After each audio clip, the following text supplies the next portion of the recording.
Now, what did he tell them was going to happen? Number one, this is what Jesus said. He gives three essential points. Look at verse 15 of chapter 24.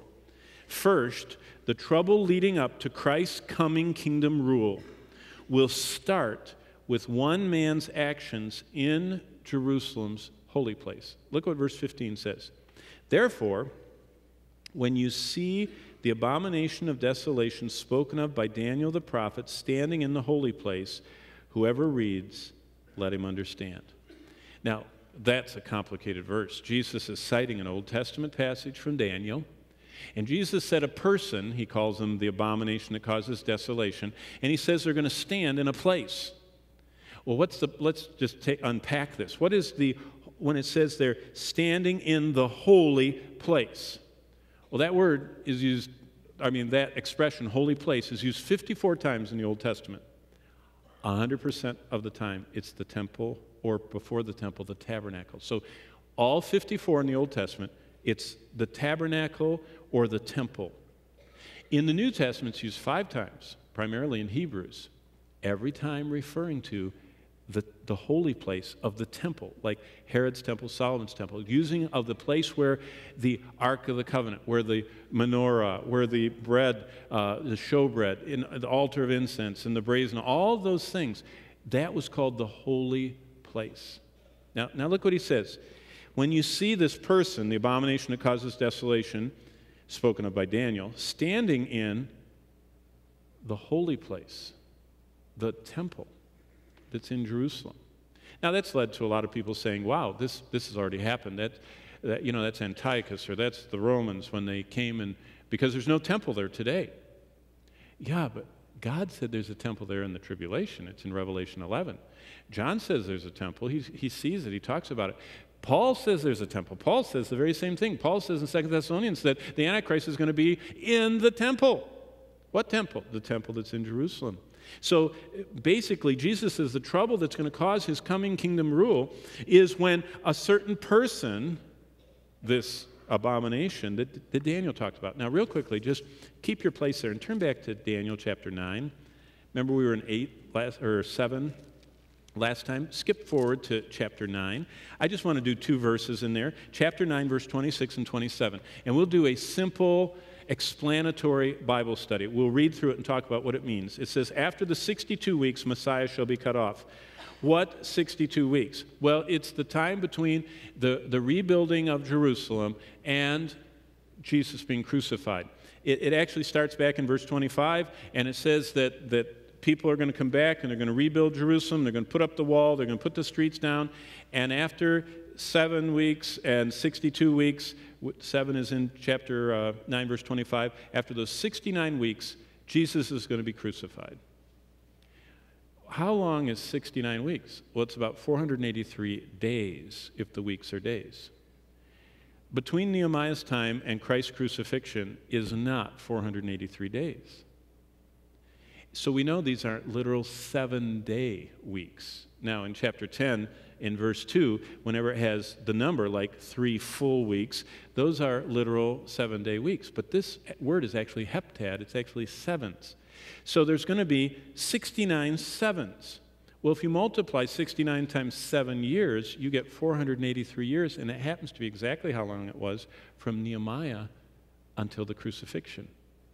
But what's interesting is, it ends with 1 week outstanding. Now watch in verse 26. After the 62 and 7 weeks, Messiah will be cut off. That's the crucifixion, but not for himself. That's the substitutionary atonement. But look now, here comes something beautiful. And the people of the prince who is to come shall destroy the city and the sanctuary. Who destroyed Jerusalem and the temple in AD 70? Daniel said somebody's coming.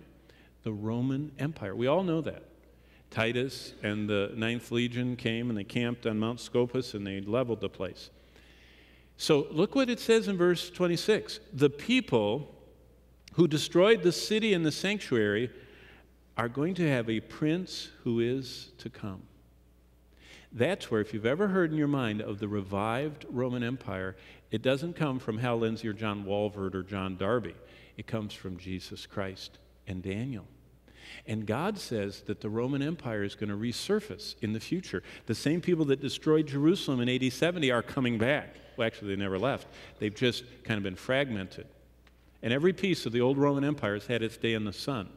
Every part of the Roman Empire has ruled a vast amount of this earth, the last one being Britain, who ruled bigger empire than anybody's ever ruled. But those people, the revived Roman Empire, is going to have a leader. He's called the Prince in verse 26. Now look at him being talked about in verse 27. Then he, who is that? The Prince who is to come, the revived Roman Emperor, who the Bible calls the Antichrist. He, and look at this, shall confirm a covenant with many for 1 week. There's the other week. And how many? Is it 7 days? No. It's in context. It's 7 years. 1 week of years. 7 years. That's how we get the 7-year tribulation. Right from here. 1 week. It's 7 years. But he will confirm a covenant with many for 1 week. But in the middle of the week, there's where you've heard of mid-trib this or that, or you've heard of the 3.5 years and 3.5 years if you've seen charts. That's what it's from. In the middle of the week, he. Who is the he? It's the he of verse 27. He shall confirm. Who's that? It's the prince of verse 26, who is to come, the Roman revived empire leader. He will bring an end to the sacrifice and offering. So that means some in this week of years, this 7-year period, the Jews are allowed to go back to sacrifice and offering. Boy, will that take an amazing thing for the Muslims to let them do that in Jerusalem. But this leader is going to bring an end to their sacrifices, and here's Christ's quote, and on the wings of abomination shall be one who makes desolate. So that is exactly what Jesus is talking about. Go back to Matthew 24 and look at verse 15. Therefore, when you see this man in Jerusalem, in the temple, that is causing this problem and stopping the sacrifice in the temple and breaking his covenant with Israel, then that's when everything is going to start happening. So the first thing Jesus says is the trouble leading up to Christ's coming in verse 15 of chapter 24 happens when the Antichrist is in the temple and he puts up his image, and we read that in Revelation. Now look in verse 16. Where does all this happen? Let those who are in Judea flee to the mountains. All this happens in Jerusalem, that's in the region of Judea. So all this happens in a literal place with a literal person. Second, look at what Jesus says in verse 21. His coming kingdom rule will follow a global Holocaust. Look what verse 21 says. It says, for then there will be a great tribulation. Now we're finding where that term comes from. Where the 7 years comes from, it's from what Jesus said is in Daniel. Where does the term, the tribulation, come from? It's right here. Jesus is the one that introduces us to the great tribulation. You know, and a lot of people say, well, this is all describing AD 70. Okay, let's let Jesus tell us if this is describing AD 70. Jesus says, for then there will be a great tribulation such has not been since the beginning of the world until this time, nor shall ever be. And unless, verse 22, those days were shortened, no flesh would survive. Have 1 million people ever been killed in a battle like were killed in the siege and destruction of Jerusalem in AD 70? Over and over again. 20 million to 50 million in World War II? How many million in World War I? How many million since? 100,000 already in Syria. The world did not end in AD 70. It wasn't the worst time. It wasn't close to extinction of humanity. Jesus said this event is a singular event. Notice that Jesus uses extreme apocalyptic superlatives. Look back at 21 and 22. He says it's great. He said it's not nor ever shall be anything like it. And he says no flesh will survive if I don't cut it short. Those are superlatives. Those are apocalyptic terms.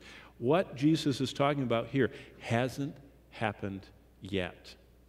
So no man has stood in Jerusalem in the temple yet and made the abomination that Jesus was talking about, and no apocalyptic event like the tribulation has happened yet.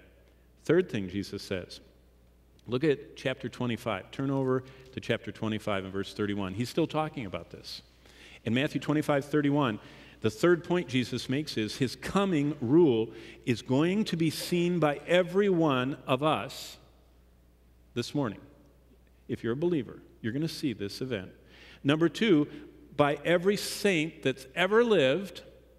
Number 3, by every angel. Look what it says in verse 31. When the Son of Man comes in his glory, and all the holy angels with him. Have you ever thought about how many angels there are? God clears heaven of every angel. That means all the cherubim, all the seraphim, all the normal angels, the archangels, all of them, the seven that always face the throne, all of them, probably billions, are all coming with Christ at the front. Now we see this in Revelation 19. It talks about at the front is Christ on a white horse, and it says King of Kings and Lord of Lords, and he's coming, and it says arrayed behind him. You know, every time I see the geese coming or going, you know how they always have that one in the front that's breaking the way for them so they can all fly in the airstream behind him. I always think about that, reminds me of that, of Christ breaking the way through and that huge cloud of angels. But Jude adds, Jude, the Lord's brother that wrote the book of Jude, in verse 14 he says, behold, the Lord comes with myriadum of saints. Myriads, we get in English, of myriads.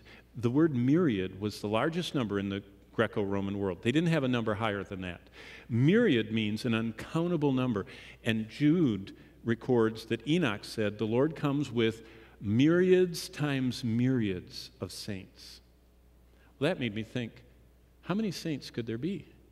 Well, I went to that trusty source, the World Population Bureau of the United Nations, who is always on top of everything, and they, who are promoting zero population growth, have estimated that since humanity emerged 50,000 years ago, they're off by 10, but it's okay, but when humanity emerged, when first humans started existence on Earth until today, the United Nations says between 46 billion humans have lived and 110 billion humans up through today. So between 50 and 100 billion. And if even 10% of those, if even 5% of those have believed and repented, not only are those billions of angels coming, but it says all of the saints are coming too. So can you imagine verse 25, when the Son of Man comes with his glory? I mean, that's enough, just his glory. Paul says in 2 Thessalonians 1 that it's like flaming fire. He's going to look like this asteroid burning up in the atmosphere, just in flaming fire. He's coming, and everybody's scared to death. And behind him is the largest assemblage of anything that's ever been coming toward earth, and everybody's just falling apart. And then it says he sits on the throne of his glory, and all the nations will be gathered before him, and he will separate them as a shepherd divides the sheep. I mean, this is tracking right with what Isaiah said, right with what Jeremiah said, just what Habakkuk said, just what every major and minor prophet said all the way through the Old Testament, that he's coming to earth, and he's going to sit on a literal throne on earth, and he's going to gather everybody in front of him, he's going to divide them up, and he's going to invite the people that survive the tribulation to live on earth for 1,000 years with no carnivorous animals, no poisonous spiders or serpents, probably weeds will be abated. Wow. You know, I spent too long yesterday weeding in my garden. And all of that will be withdrawn, and humanity will finally live in utopia with Christ as King. Christ's coming kingdom rule will be seen by every one of us, every saint that's ever lived, every human alive on earth, at the closing moments of the tribulation. Of course, we know that inescapable judgment comes. Jesus said in Matthew 4:17, repent, or when I come, you're going to face the fire. Jesus said in Matthew 7:21-23, not everyone who says with their mouth, Lord, Lord, but those who do my will, they go into the kingdom. And Jesus said in Matthew 13 that at that day, at the end of the age, the angels will come and separate and cast the wicked into the place of wailing and gnashing of teeth. But communion is where those two very diverse worlds combine. At communion, we primarily think of Jesus dying and being buried and risen and his blood cleansing us. But Jesus said, don't forget at communion, I'm coming and my kingdom's coming, and you should long for that. And I think sometimes we just love what he did on the cross, and we don't realize the same one who died on the cross has to come back and right all wrongs. Did you read over the weekend the Nigerians, I forget the name of the Muslim terrorist group in Nigeria, but they surrounded a little boarding school of a little mission thing, and they took their jerry cans of gas and they doused 5-gallon cans around the dormitories of the boys and girls, and then they sat outside and shot them as they, kind of like, starting an anthill on fire and then killing the ants. They were murdering those children. And, we say, why doesn't God do something? He is. He's coming back. He knows who those terrorists are, and he knows every one of the kids in the building, too. And they're all going to stand in front of him. See, we're just off on the timing. But God is going to bring his kingdom to earth. He is going to right all wrongs. And that's what the Lord told us. That communion reminds us Christ is coming. Christ is coming to set up his Father's kingdom. Christ is going to reign on earth. Christ is our King. And every time we celebrate communion, we're saying that we belong to him. And it's a promise that he's made, that he's going to return. Now, one more thing. Look at Matthew 6. This is the icing on the cake. Not only does communion connect Revelations, all of that prophesied future, all the stuff we've been slugging through, connecting it and saying that at communion we're supposed to remember that all that's going to happen and it's part of God's plan. But you know what it says in Matthew 6? This is the final connection. It says in Matthew 6, starting in verse 10, actually 9, in this manner, therefore, pray, our Father in heaven, hallowed be your name. Look at verse 10. Your kingdom come. Do you know what we're supposed to pray? Not just think about at communion once or twice a month. Do you know what we're supposed to pray every day? Do what you promised you're going to do in Revelation. Come like you said you're going to come. Right all wrongs. Come in flaming fire. Take vengeance on the sinners. Reward the righteous. Let us enter into your kingdom. See, at Christ's ministry, he connected all this. He said, don't think of prophecy as detached and out there, and it's kind of a non-essential. Every time you celebrate communion, remember, I'm not going to have communion until I get done with what I wrote about in Revelation. And every time you pray, ask me, look at verse 10, your kingdom come. Come and rule on earth, Lord Jesus. That's supposed to be on our hearts every day. So when we read the news, when we see the massacres, when we see all the what's going on in Egypt, what's going on wherever it's going to go on today, we say, thy kingdom come. Do what you told us you're going to do.